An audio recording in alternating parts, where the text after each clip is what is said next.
Hey, Jason from xFanatical here. In this short video, I'm going to demonstrate how SafeDock disabled changing background feature in Google Meet of Google Workspace.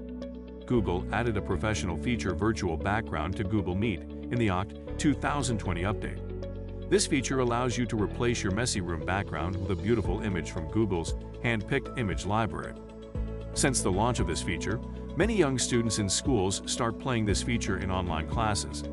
This feature distracts them from the lecture. The background effects also come with computing and network resources costs, degrading the device performance and school network.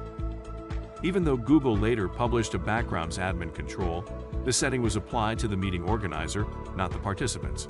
That is, whether the students can use the backgrounds is based on the meeting organizer's organizational unit background admin setting, not the student's OU background admin setting.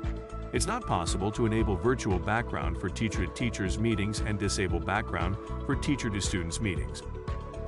The screenshots, well, tell the differences. In the Google Meet waiting room, in the camera preview box, SafeDock removes the Change Background button, along with the Change Background menu in the three dots menu. In the Google Meet session, the Change Background menu item can be found at the right of the bottom toolbar three dots menus. SafeDock removes it as well.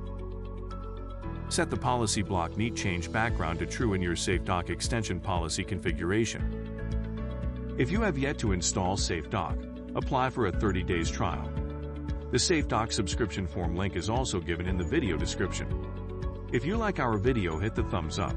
Also, subscribe to our channel and press the notification bell icon to get notifications about the news, trends, and products that help you manage your K-12 school system very well.